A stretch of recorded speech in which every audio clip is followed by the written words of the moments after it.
వ్యవసాయాన్ని పండుగ చేసింది కాంగ్రెసే అన్నారు సీఎం రేవంత్ రెడ్డి. రైతులకు చేసిన మేలుపై అసెంబ్లీలో చర్చకు సిద్ధమన్నారు. రైతు బంధును గత పాలకులు బంద్ పెడితే తాము చెల్లించామన్నారు.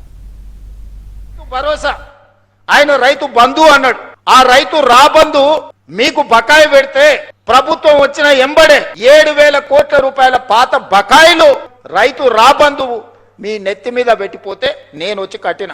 ఇవాళ రైతు భరోసా 10,000 సంవత్సరానికి వాళ్ళు ఇస్తే 12,000కు పెంచి ఇప్పటి వరకు 27,000 పైచిలుకు కోట్ల రూపాయలు మీ ఖాతాలేసి ఇవాళ మరో 9,000 కోట్ల రూపాయలు వేయడానికి మొదటి విడత 9 రోజుల్లో మీ ఖాతాలో 9,000 కోట్లు వేయడానికి దాదాపుగా రైతు భరోసా మీద ఈ విడతతో కలిపితే 36,000 కోట్ల రూపాయలు ఈ రోజు రైతులకు అందించిన చరిత్ర ఈ రోజు ఈ ప్రభుత్వానిది.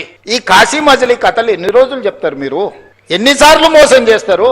అందరినీ అన్నిసార్లు ఎల్లకాలం మోసం చేయలేరు చంద్రశేఖరరావు గారు.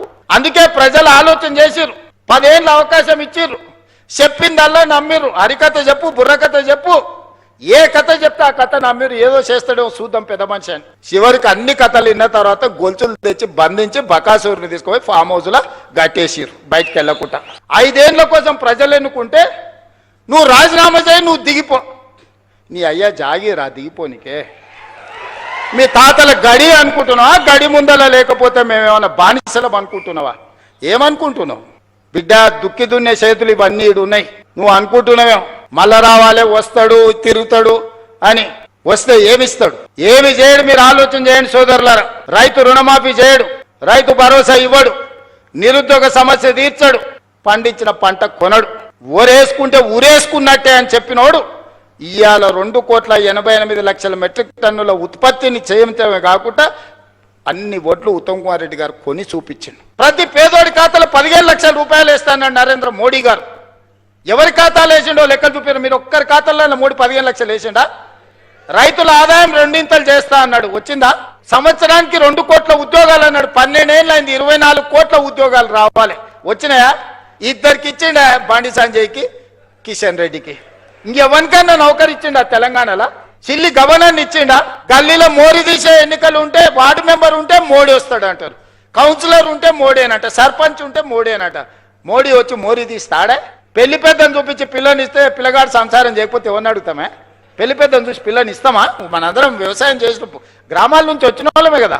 పిల్లగాడు దుక్కి దుంతాడా, లేదా వ్యవసాయం చేస్తాడా, లేకపోతే నౌకరు చేస్తాడా, వీడు ఎంత సమర్థుడు అని పిల్లని ఇస్తాం. కానీ పెళ్లి పెద్ద గట్టోడు పెళ్లి పెద్దను చూసి పిల్లని ఏమంటే చెప్పు తీసుకొని కొడతారు వారు రేపు సంసారం చేయకపోతే. బీజేపీల గతి గట్లుంది. శాశ్వతంగా ఈ తెలంగాణను పట్టి పీడిస్తున్న ఉద్యోగ సమస్య, నిరుద్యోగ సమస్యను పరిష్కరించడానికి 100,000 మంది ఆత్మ బలిదానాలు చేసుకుంటే దుర్మార్గుడా నువ్వు ముఖ్యమంత్రి అయి నువ్వు, నీ కొడుకు, నీ అల్లుడు, నీ బిడ్డ, నీ సడ్డకుని కొడుకుకు ఉద్యోగాలు ఇచ్చుకున్నావు. కానీ మా నిరుద్యోగ యువకులకు పరీక్షలు పెడితే పేపర్లు పల్లి బఠానీలాగా జిరాక్స్ సెంటర్లలో అమ్ముకున్న దుర్మార్గుడా, నీ ప్రక్షాళన చేసి 70,000 ఉద్యోగాలు 30 నెలలు ఇచ్చింది నేను కాదా?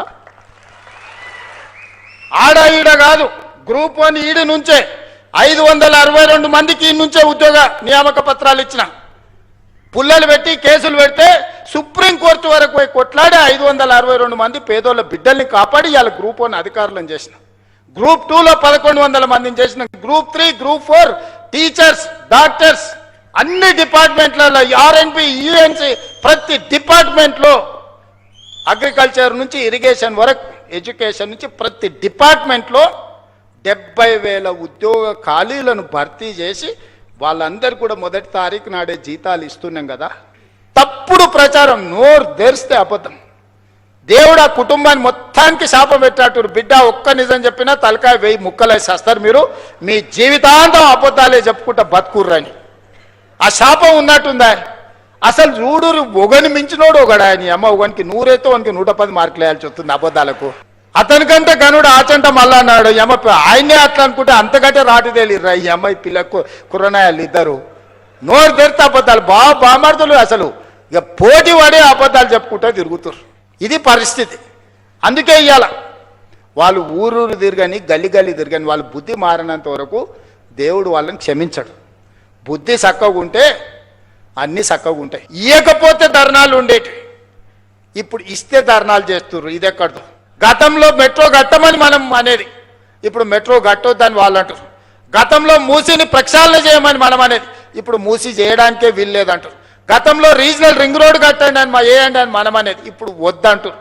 ఏది చూసినా వద్దో వద్దో వద్దో అని ఒర్లువోతుల్లాగా తయారైంది. మీరు ఒర్లినా పొర్లుడు దండాలు పెట్టినా, మీరు ఎండ్రిని దాగి బాయిలో దుంకినా ఇవన్నీ పనులు చేస్తా. మీరందరు నిండు మనసుతో ఆశీర్వదించండి. అట్లాంటి వాళ్ళని మళ్ళీ రానిచ్చే సమస్యనే లేదు. చాలా మంది దీంట్లో అరుంధతి సినిమా ఎంతమంది చూసిండ్రా చేతురి? ఆ పశుపతిని బంధించిరా, గట్లనే ఫామ్ హౌస్ లో బంధించిన పశుపతిని మళ్ళా గొలుసులు తెచ్చేది లేదు. అరుంధతి సినిమాలో రాక్షసుని ఎట్లయితే బంగళాల బూతు బంగళాలు వేసి బంధించినమో, ఈ రాక్షసుని కూడా ఫామ్ హౌస్ లో గొలుసులు వేసి మా రైతులు బంధించారు. బయటకు రానిచ్చేదే లేదు. ఇక గదే జైలు గదే మొత్తం. అంతేనా? సిద్ధమే కదా?